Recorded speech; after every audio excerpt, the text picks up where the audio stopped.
Alors, bonsoir à tous et toutes, et Rêve Tov, on élève le Tov, dans la joie et la bonne humeur. Alors, on commence par le Tania. J'espère que tout le monde a passé un bon Shabbat, de paix et de sérénité. Alors, le 9 Tammuz, 5785, Igérès à Teshuvah, chapitre 2.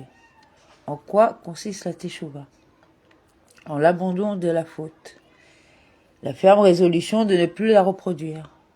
Ce qui n'appartient pas stricto sensus à cette définition ne participe pas au repentir. C'est le cas notamment de la pratique du jeûne, comme Rabbi Gino Zalman de Mémoire bénie l'a longuement montré au premier chapitre. Même lorsque l'achèvement de l'expiation requiert des souffrances, en cas de transgression passive de retranchement ou de mort, il n'est pas question de mortification que le pécheur s'imposerait, mais de souffrances envoyées à cet effet par le ciel.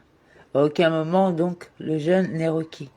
Cependant, tout cela concerne l'expiation et le pardon de la faute qui sont acquis par la Teshuvah et ne requiert strictement aucun jeûne. Lorsqu'il a accompli une Teshuvah entière, il lui est pardonné complètement le fait qu'il a transgressé le commandement du roi. On ne lui rappelle aucun fait, ni totalement, ni en partie, le jour du jugement en vue de le punir pour cette faute. À Dieu ne plaise, dans le monde futur. Il est totalement exempté du jugement dans le monde futur. Cependant, pour qu'il soit agréé devant Dieu, accepté et aimé par lui, comme avant la faute, de sorte que son Créateur tire plaisir de son service.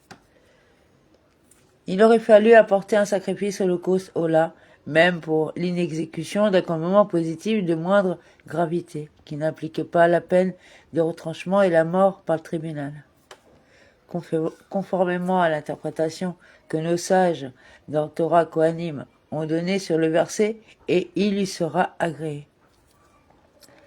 À l'époque du temple, le sacrifice Ola permettait à celui qui s'était rendu coupable du manquement et l'injonction de la Torah d'être de nouveau agréé devant Dieu. Et comme le dit le Talmud, au premier chapitre du traité Zévarim, le sacrifice Ola fait expiation pour un commandement positif et un présent après que l'on s'est repenti et qu'il a été fait rémission de la faute. Comme un homme qui aurait déplu au roi et l'ayant apaisé par des intercesseurs aurait obtenu le pardon, et qui néanmoins enverrait un présent et un cadeau afin qu'il plaise au roi qu'il apparaisse devant sa majesté.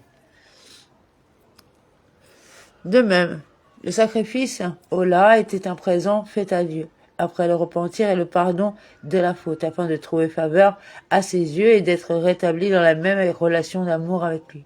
Quant au terme fait expiation employé à propos du sacrifice Ola par le Talmud, et de même dans le verset de la Torah, et il sera agréé en sa faveur pour faire expiation pour lui.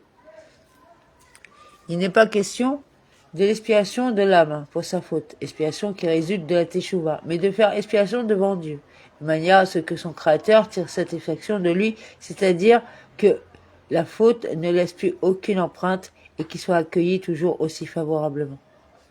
Comme l'indique le Talmud à l'endroit cité quand il dit que le sacrifice Ola sert de présent après l'obtention du pardon.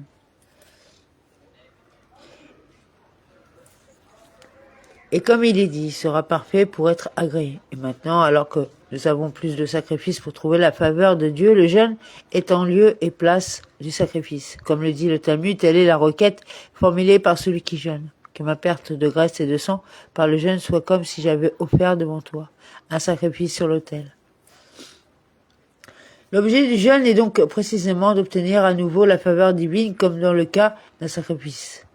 Et c'est pour cela que nous trouvons beaucoup de cas de maîtres de la Mishnah et du Talmud qui, pour des choses mineures, entreprirent de très nombreux jeûnes.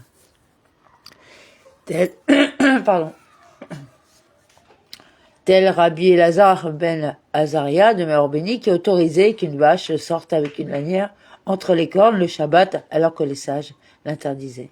Et une fois la vache de sa voisine sortit de cette manière et ne protesta pas contre elle pour l'en empêcher. Ses dents noircirent par les jeûnes qu'il s'imposa pour n'avoir pas appliqué la parole de ses pères. Et de même, Rabbi Yehoshua demeure béni qui, une fois, déclare, j'ai honte de vos paroles. Beth Shammai. Ces dents aussi noircirent par les jeunes qui s'imposa pour cette apostrophe. Quant au arabe Ouna demeure béni, une fois, la lanière de c'était fini, se retourna et l'observa 40 jeunes. Il existe de nombreux autres exemples comme cela concernant les maîtres du Talmud. Si l'on analyse, ces jeunes n'appartenaient pas au repentir. Ils ne visaient pas non plus à l'achèvement de l'expiation par des souffrances, pareilles souffrances n'étant appelées que pour des fautes appartenant à des catégories bien précises. En fait, il s'agissait comme par un sacrifice d'être établi dans sa relation d'amour avec Dieu.